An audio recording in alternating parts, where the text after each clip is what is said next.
أتل ما أوحي إليك من الكتاب وأقم الصلاة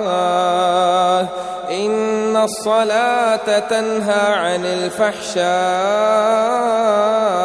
والمنكر ولذكر الله أكبر والله يعلم ما تصنعون ولا تجادلوا أهل الكتاب إلا بالتي هي أحسن إلا الذين ظلموا منهم وقولوا آمنا بالذي أنزل إلينا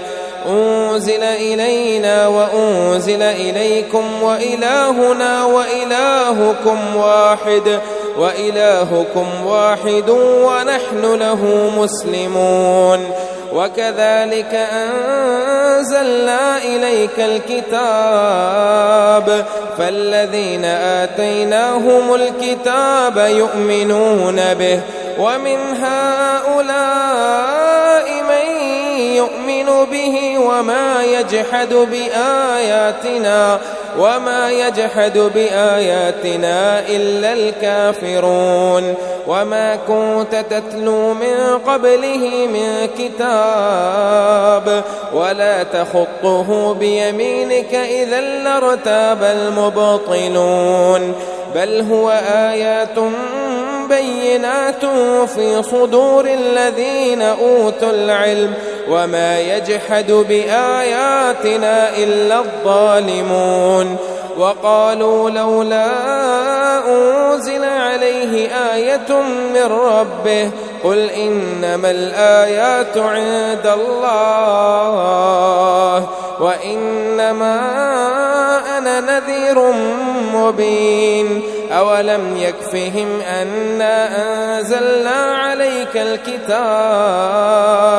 عليك الكتاب يتلى عليهم إن في ذلك لرحمة وذكرى لقوم يؤمنون قل كفى بالله بيني وبينكم شهيدا يعلم ما في السماوات والأرض والذين آمنوا بالباطل وكفروا بالله أولئك هم الخاسرون ويستعجلونك بالعذاب ولولا أجل مسمى لجاءهم العذاب وليأتينهم بغتة وهم لا يشعرون يستعجلونك بالعذاب وإن جهنم لمحيطة بالكافرين يستعجلونك بالعذاب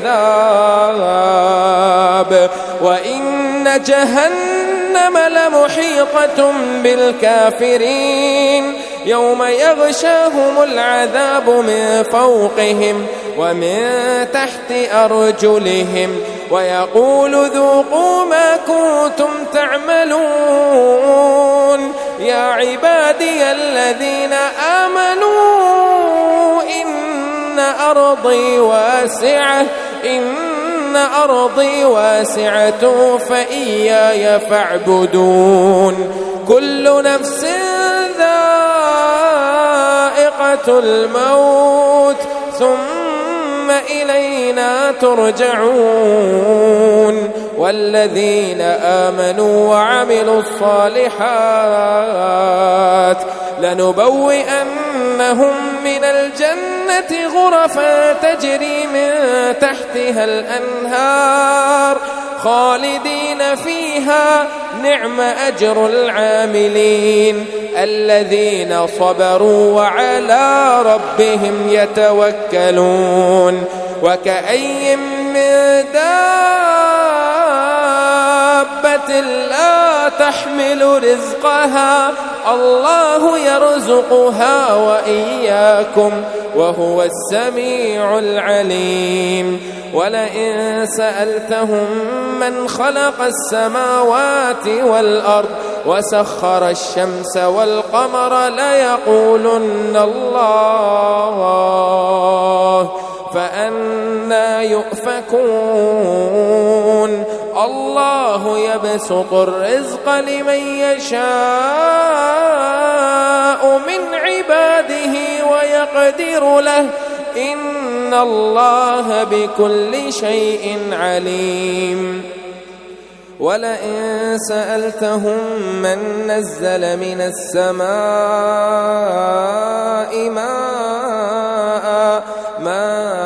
فأحيا به الأرض من بعد موتها ليقولن الله قل الحمد لله بل أكثرهم لا يعقلون وما هذه الحياة الدنيا إلا لهو ولعب وإن الدار الآخرة لهي الحيوان لو كانوا يعلمون فإذا ركبوا في الفلك دعوا الله مخلصين له الدين فلما نجاهم إلى البر إذا هم يشركون ليكفروا بما آتيناهم وليتمتعوا فسوف يعلمون أولم يروا أنا جعلنا حرما